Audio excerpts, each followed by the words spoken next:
Morning everyone. বাপের বাড়ি গেছিলাম, তোমাদের গরুও দেখিয়েছি। আর এই দেখো দুধ নিয়ে এসেছি, দুধ জাল দিয়ে রেখেছি, একদম মানে সর পড়ে গেছে। তো এই দুধটা আজকে পায়েস বানাবো। তো দেখো কী করে করি। এটা আমি নিয়ে নিচ্ছি এই কড়াটার মধ্যে, কেন ওই বাটিটা তো ছোটো, এর মধ্যে হবে না। এটা পুরো খাঁটি গরুর দুধ। এ দেখো সাইডে কেমন লেগে আছে, এটা আমি পরে নিয়ে নেব। আর এখানে নিয়েছি, দুধটা আমি নিয়ে নিয়েছি এই কড়াটার মধ্যে, আর এটা পুরোটাই গরুর দুধ। আর এখানে নিয়েছি 50 গ্রাম গোবিন্দভোগ চাল, আর এখানে আছে কাজু আর কিশমিশ, আমি একটু ভিজিয়ে রেখেছি। তো ময়লাটাও চলে যাবে আর একটু নরম হয়ে যাবে। তো এই চালটা একটু আমি ঘি মাখিয়ে নেবো। চালটা কিন্তু আমি ধুয়ে নিয়েছি, অনেকে না ধুয়েই রান্না করে, কিন্তু আমার সেটা পোষায় না, আমি একটু ধুয়েই নিই। তো এর মধ্যে দিয়ে দেবো অল্প ঘি।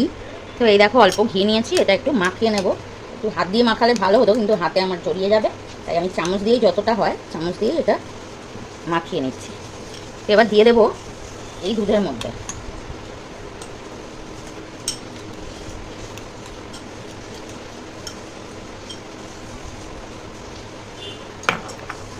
দেখো এবার আমি গ্যাসটা জ্বালবো।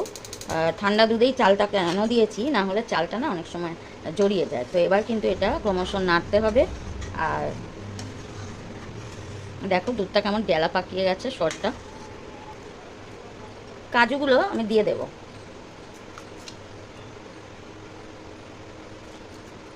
তো এবার এটা নাড়তে হবে, অনেক টাইম লাগবে। একটু তেজপাতা আর একটু এলাচ দিয়ে দেবো। তো এটা এলাচটা আমি ভিজিয়ে রেখেছিলাম, একটু এইভাবে ছাড়িয়ে আর দিয়ে দেব। তো এই দেখো এটা বেশ অনেকটাই ফুটে ঘন হয়ে এসছে।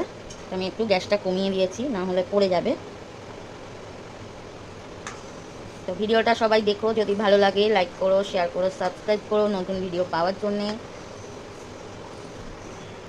আমি এবার দেখে নেব চালটা সিদ্ধ হয়েছে কিনা। সিদ্ধ হওয়ার পরে আমি দেবো চিনিটা, না হলে কিন্তু চালটা আর সিদ্ধ হবে না। তো দেখো অনেকটাই হয়ে এসছে। তো ঠিক আছে, আর একটু আমি এটা ফুটিয়ে একটু দুধটা কমিয়ে নেব, তারপরে দেব চিনি। তো এখানে 1 লিটার দুধ আছে, পুরোটাই গরুর দুধ, আর এখানে চাল আছে 50 গ্রাম মতো। তো আমি চিনি দেব 100 গ্রামের থেকে একটু বেশি চিনি দেব। খুব বেশি চিনি দেব না, কেন আমার মেয়ে বেশি মিষ্টি পছন্দ করে না, আমি একটু হালকাই মিষ্টি দেব।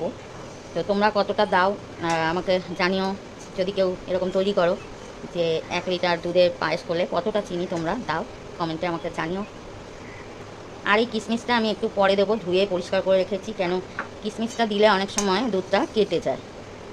তো দেখো, তো এই দেখো দেখে বোঝাই যাচ্ছে পায়েসটা প্রায় হয়ে এসছে। তো এবার আমি দিয়ে দেবো এই কিশমিশটা,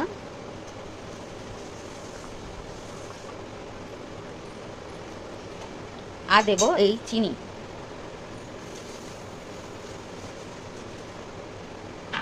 তো এবার একটু নাড়তে হবে। দেখো ঘন হয়ে গেছে, পায়েস প্রায় হয়ে এসছে। তো চিনিটা এরকম একটু নামানোর আগে দিলে ভালো হয়। দেখো এই যে চালটা সিদ্ধ হয়ে গেছে, দেখে বোঝাই যাচ্ছে। তো এবার গ্যাসটা কম করে একটু নাড়তে হবে। তো কিছুক্ষণ আর হলেই রেডি হয়ে যাবে পায়েস। তো এই দেখো পায়েস একদম রেডি হয়ে গেছে। তো দেখে বুঝতেই পারছো কীরকম হয়েছে। দেখো, তো 1 লিটার দুধে আমি 50 গ্রাম মতো চাল দিয়েছি, না হলে কিন্তু বেশি ইয়ে হয়ে যায়, মানে বেশি চাল দিলে ঠিক টেস্ট হয় না। এটা দেখো একদম ক্ষীরের মতো হয়েছে, তো ভালোই হবে খেতে। তো সবাই দেখো প্লিজ। তো আমি এটা নামিয়ে নেব। রেডি হয়ে গেছে পায়েস। এই দেখো আমি নিয়ে নিয়েছি দুটো বোলের মধ্যে, আর দেখতে কিন্তু দারুণ হয়েছে, আর খেতেও কিন্তু দারুণ হবে, যেহেতু এটা গরুর দুধের। তো ভিডিওটা সবাই দেখো প্লিজ।